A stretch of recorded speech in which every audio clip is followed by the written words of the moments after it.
Halo teman-teman semuanya, kali ini kita akan membahas mengenai teks fiksi dan teks non-fiksi.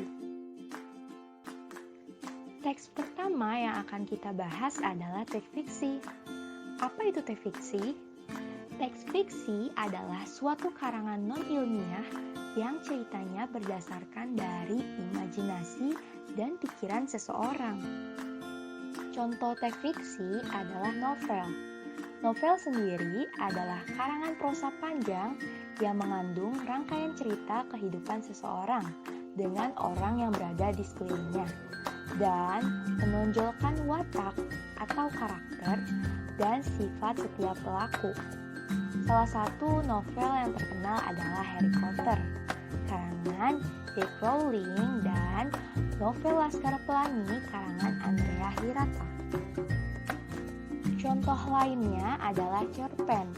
Cerpen merupakan singkatan dari cerita pendek yang menceritakan atau menggambarkan suatu kisah yang dialami oleh suatu tokoh secara ringkas. Contoh cerpen adalah kisah kura-kura dan kelinci, kisah anak gembala yang nakal, dan masih banyak lagi. Pada teks fiksi terdapat unsur intrinsik dan ekstrinsik. Lalu, apa saja ya unsur intrinsik itu? Pertama, ada tema. Tema adalah gagasan utama yang mendasari penopang sebuah karya sastra. Semua hal yang ada pada sebuah karya sastra harus memiliki tema. Kedua, ada tokoh. Tokoh adalah pelaku dalam sebuah karya sastra. Nah, ada dua loh peran pada sebuah karya sastra itu.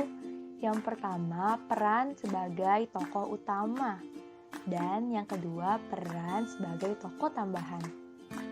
Yang ketiga, ada konflik. Konflik adalah kejadian paling penting dalam sebuah karya sastra, merupakan unsur yang paling dibutuhkan demi mengembangkan plot dan memperkuat suasana. Yang ketiga, ada latar. Latar sendiri adalah tempat, waktu, dan keadaan sekitar tempat terjadinya seluruh peristiwa yang ada di dalam sebuah cerita. Yang kelima, ada amanat. Amanat sendiri adalah pesan tertentu yang memang sengaja diberikan oleh pengarang kepada para pembaca terkait persoalan di dalam sebuah cerita.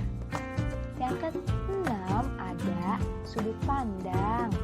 Sudut pandang adalah cara pandang pengarang dalam menyajikan tokoh, cerita, latar, dan berbagai peristiwa yang membentuk cerita dalam sebuah karya kepada para pembaca. Lalu, ada unsur ekstrinsik. Nah, unsur ekstrinsik adalah unsur-unsur yang membangun karya sastra dari luar. Unsur ekstrinsik seringkali dipengaruhi oleh pengarang atau kondisi sosial yang terjadi saat karya tersebut dibuat. Yang termasuk unsur ekstrinsik adalah pertama, ada keyakinan. Yang kedua, ada pandangan hidup yang mempengaruhi karya. Dan yang ketiga, ada psikologi. Nah, sekarang kita akan membahas mengenai teks non-fiksi. Teks non-fiksi adalah karangan yang dibuat berdasarkan kenyataan atau fakta yang ada dalam kehidupan nyata. Biasanya non-fiksi disebut juga dengan cerita yang sebenarnya atau sesuai fakta. Salah satu contoh dari teks non-fiksi adalah biografi. Biografi adalah sebuah riwayat hidup yang telah ditulis oleh orang lain untuk menceritakan orang. Contohnya adalah biografi dari tokoh terkenal seperti Bapak Baharudin Yusuf Habibie. Selain biografi, ada juga laporan penelitian. Laporan penelitian sendiri adalah laporan pertanggungjawaban kegiatan penelitian yang sudah kita jalani.